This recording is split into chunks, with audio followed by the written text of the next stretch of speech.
ছুটি কাটিয়ে আসার 3 মাস পর আমি জানতে পারলাম আমি বাচ্চার বাবা হব। বিস্তারিত এই প্রবাসী ভাইয়ার মুখ থেকে শুনে নেন। ছুটি কাটিয়ে দেশ থেকে আসার 3 মাস পরে জানলাম আমি নাকি বাপ হব। ফোনে খবরটা দিতে গিয়ে আমার বউটা লজ্জায় মরে যাচ্ছিল। ছেলে হবে নাকি মেয়ে হবে এই নিয়ে রোজ খুনসুটি করতাম দুজনে। ইচ্ছে করতো চাকরি ফেলে এক্ষুনি উঠে বসি বিমানে চলে যাই বউয়ের কাছে, কিন্তু সেটা করলে তো নতুন মেহমানের না খেয়ে থাকা লাগবে। কোম্পানিতে বলে রাখলাম ছুটির কথা। তাদের আবার নিয়ম, একবার ছুটি কাটানোর পর 1 বছর হওয়ার আগে আবার ছুটি নেওয়া যায় না।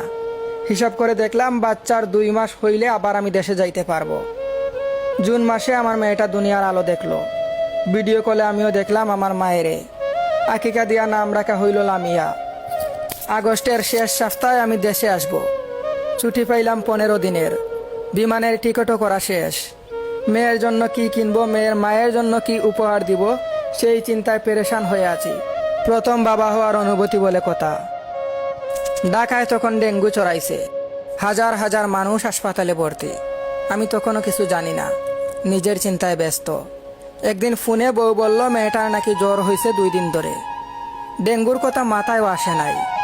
এই সর্বনাশা ঘাতক যে ঢাকা থেকে এত দূর গিয়ে হাজির হবে কে জানতো। বউরে বললাম ডাক্তার দেখাইতে। আরও একদিন গেল, শুনলাম জ্বর নাকি কিছুটা কমছে, কিন্তু বাচ্চার খাওয়া দাওয়া বন্ধ, শরীর দুর্বল, কান্নাকাটিও করে না। একদিন পরে শুনি আমার মেয়েটার নাকি ডেঙ্গু হয়েছে। তারে ভর্তি করা হয়েছে হাসপাতালে। আমার মাথার উপরে যেন গোটা আসমান ভেঙে পড়ল। দুনিয়াটা ছোট হয়ে আসলো এক মুহূর্তে।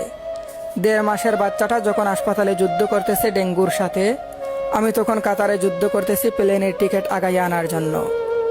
অফিসে জানাইলাম ছুটি না আগাইলে আমি চাকরি চাইরা দিমু। মেয়ের চাইতে দামি কিছু আমার কাছে নাই। তারা রাজি হইল। 3 দিন পরে টিকিটও ম্যানেজ করে ফেললাম। আর 3-4টা দিন পরেই আমি আমার মেয়েটারে কোলে নিতে পারবো। ফোনে খবর পাই মেয়েটার অবস্থা নাকি ভালো না, তারে আইসিইউতে রাখা হয়েছে। আমার কাছে প্রতিটা মিনিট তখন এক একটা দিনের সমান লম্বা মনে হয়। যেদিন প্লেনে উঠব তার আগের দিন ফোন আসলো আমার মেয়েটা মারা গেছে ডেঙ্গুর কারণে।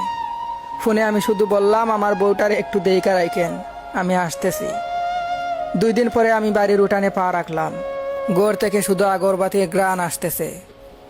এই বাড়িতে ফুটফুটে একটা ফেরেশতা জন্ম নিছিল। আমার বাচ্চা, আমার সন্তান।